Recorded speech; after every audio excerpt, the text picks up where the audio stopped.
Paul wrote about his ideological conflict with the disciples of Jesus leading the Jerusalem church. Although Paul begrudgingly acknowledged their status, he nonetheless snubbed them and claimed alternative and superior authority. The disciples implicitly shut down his teachings in at least Corinth and Galatia, and explicitly in Antioch. Paul fumed at the Galatians, "I am astonished that you are so quickly deserting the one who called you in the grace of Christ and are turning to a different gospel." Gal 1.6 The Galatians readily abandoned Paul's gospel and adopted another. Paul bashed that gospel and threatened the Galatians not to follow any gospel other than his. Not that there is another gospel, but there are some who are confusing you and want to pervert the gospel of Christ.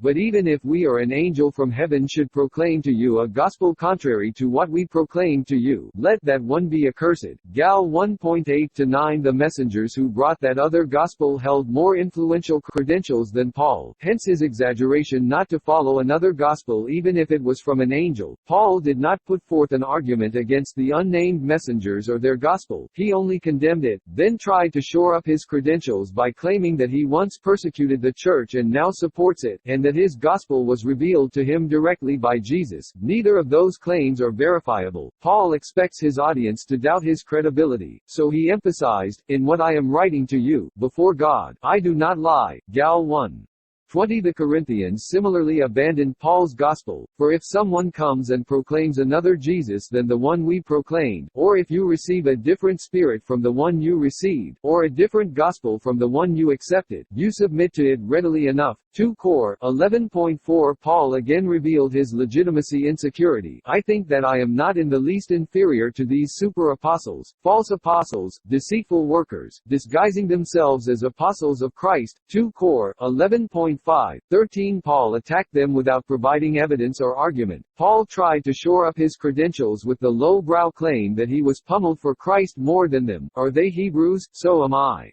Are they Israelites? So am I. Are they descendants of Abraham? So am I. Are they ministers of Christ? I am talking like a madman. I am a better one, with far greater labors, far more imprisonments, with countless floggings, and often near death." 2 Cor 11.22-23 Note that Paul considered being Hebrew Israelites a significant credential of his rivals. More on that point later. Paul's claims of suffering for Christ are unverifiable, and Paul expected his audience to doubt his credibility and again emphasized, "The God and Father of the Lord Jesus, blessed be he forever, knows that I do not lie." 2 Cor 11.31 Those Galatian and Corinthian defections raise three critical questions. After the crucifixion of Jesus, who was promoting his gospel besides Paul? Why did Paul's congregation so easily accept that different gospel? What did Paul do in response? 1. After the crucifixion of Jesus, who was promoting his gospel besides Paul? We can confidently conclude that besides Paul, only the disciples and Jerusalem church would have been propagating the gospel of Jesus. When Paul noted that the messengers who visited Corinth were Hebrew Israelites, it is virtually certain that they came from the Jerusalem church at the behest of its leadership. 2. Why did Paul's congregation so easily accept that different gospel? The disciples and their representatives easily convinced the Galatians and Corinthians to their gospel because they commanded legitimate authority. They lived, studied, and were personally commissioned by Jesus to spread his authentic gospel.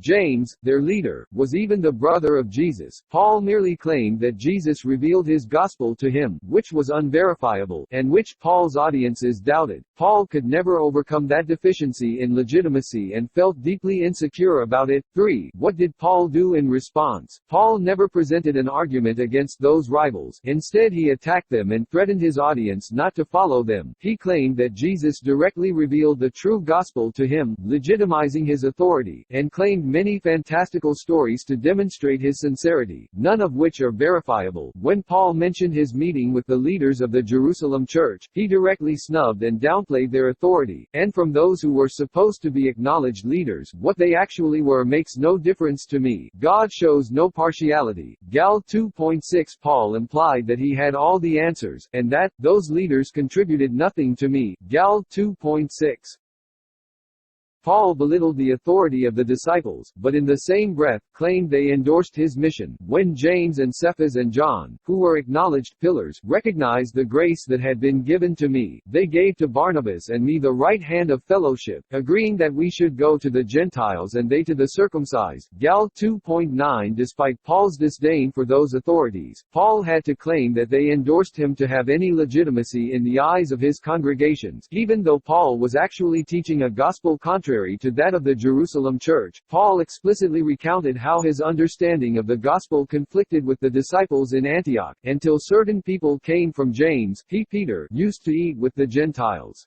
But after they came, he drew back and kept himself separate for fear of the circumcision faction. Gal 2.12. James did not agree with the gospel Paul was teaching in Antioch, and he sent men to shut down Paul's teachings. James was so much more influential than Paul, that Peter, Barnabas, and all the Jews in that incident abandoned Paul, and sided with James, and the other Jews joined him in this hypocrisy, so that even Barnabas was led astray by their hypocrisy. Gal 2.13. Paul accused Peter, Barnabas, and the others of hypocrisy and not following the truth of his gospel. I saw that they were not acting consistently with the truth of the gospel. Gal 2.14. How douchey of Paul to say that the acknowledged pillars of the church, James and Peter, were hypocrites and inconsistent with the gospel.